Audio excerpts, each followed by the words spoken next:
વાંસદા તાલુકાની રંગપુર શાળાએ શૈક્ષણિક નવીનતાના ઉદાહરણરૂપ રંગપુર ન્યૂઝ નામની ન્યૂઝ ચેનલ શરૂ કરી છે। શાળાની પ્રવૃત્તિઓ અંગે બાળકો જાતે ન્યૂઝ બનાવે છે, જેના થકી વિદ્યાર્થીઓમાં આત્મવિશ્વાસ વધ્યો છે અને તેમના ભાષણ કૌશલ્યમાં સુધારાઓ જોવા મળ્યા છે। આ પ્રયોગથી બાળકીઓ હવે બોલવામાં વધુ નિખાર લાવી રહી છે।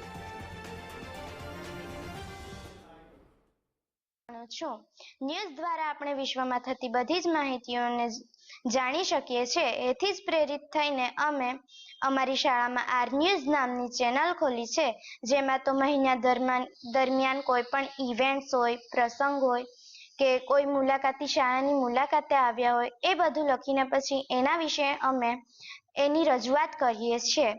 એ વિડીયો પછી સોશિયલ મીડિયા દ્વારા ગ્રામજનો, ગામના વાલીઓ અને રાજ્યના ખૂણે ખૂણે સુધી પહોંચાડીએ છીએ।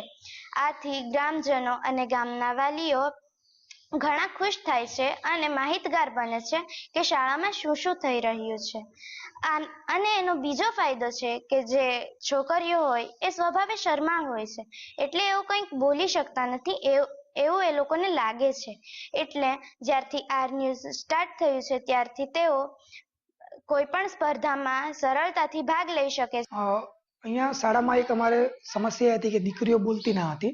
શાળાના પ્રાર્થના સંમેલનમાં જો બોલવાનો વારો આવે તો એ શરમાતી હતી। તો હવે આ સમસ્યાનો હલ કઈ રીતે કરવો, એના માટે અમે એક નવતર પ્રયોગ કર્યો અને જેને નામ આપ્યું અમે રંગપુર ન્યૂઝ, એટલે કે આર ન્યૂઝ। આ ન્યૂઝમાં અમે એવું કરીએ છીએ કે દર મહિને સ્કૂલમાં જે કંઈ પણ પ્રવૃત્તિ થાય છે તો દીકરીઓ એ પ્રવૃત્તિને નોંધે છે અને ત્યારબાદ એ લોકો એની સ્ક્રિપ્ટ લખે છે।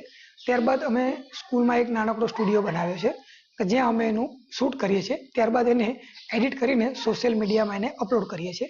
તો આ નવતર પ્રયોગથી ફાયદો એ થયો કે જે દીકરીઓ પહેલા બોલતી ના હતી એ આજે પોતાના વિચારો રજૂ કરતી થઈ છે।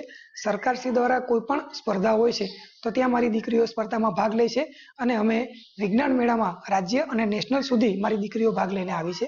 ત્યારબાદ સુરતની અમુક ખાનગી સંસ્થાઓ પણ વિજ્ઞાન મેળા યોજતી હોય છે, તો ત્યાં મારી દીકરીઓ ખાનગી સ્કૂલો સાથે પણ સ્પર્ધા થાય એ રીતે પોતાના વિચારો। સાબરકાંઠા પોલીસ આયોજિત મેરેથોન દોડમાં 900